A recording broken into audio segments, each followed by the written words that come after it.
ঈদের দ্বিতীয় দিন রাজধানীর আশপাশের থিম পার্কগুলো ছিল শিশু কিশোরদের দখলে, আর ছোটদের পাশাপাশি আলাদা বিনোদন আয়োজনের চেষ্টায় মেতেছিলেন বড়রাও।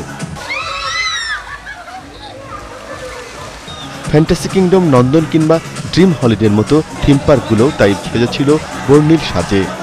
এটা একটা আলাদা আনন্দ, সত্যি আনন্দ। আজকে আমার কাছে খুব ভালো লাগছে। আমি মনে করেছি যে এই পার্কটি করে আমি যে কষ্ট করেছি সেটা এখানে সেটা সার্থকতা।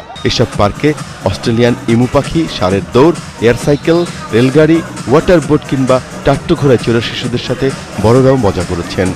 আর কেউ কেউ ওয়াটার ওয়ার্ল্ডের পানিতে ভিজে খুঁজেছেন আনন্দ। মানেই তো মজা, সো এখানে আসতেই মজা করতে। ঈদের আনন্দ মানেই পরিবার পরিজনকে সঙ্গে নিয়ে চার দেওয়ালের বাইরে আনন্দে মেতে ওঠার সুযোগ হাতছাড়া করতে চান না কেউ। তাই বিনোদন পার্কের রাইডে চড়ে কিংবা ঘুরে বেরিয়ে মজা করেছেন তারা।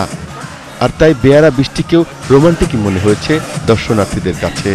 বৃষ্টির পানির সাথে ওয়াটার রাইডের পানিতে ভিজে একাকার হয়ে আনন্দে মেতেছেন বড় ছোট সবাই। প্রকৃতির বৈরী আচরণ তাদের কোনো বাধা হয়ে দাঁড়াতে পারেনি। তাই বাঁধভাঙা জোয়ার নেমেছে মানুষের আনন্দ কেন্দ্রগুলোতে, বিনোদন কেন্দ্রগুলোতে। ঈদের পরের দিন হওয়ায় দূরপাল্লার মানুষ এখনও থিম পার্কগুলোতে আসতে শুরু করেনি। তবে রাজধানীবাসীর পাশাপাশি আশপাশের এলাকার মানুষই নগর জীবনের একঘেয়েমি কাটাতে ভিড় জমাচ্ছেন এইসব থিম পার্কগুলোতে। আরিফ হোসেন, এটিএন বাংলা, ঢাকা।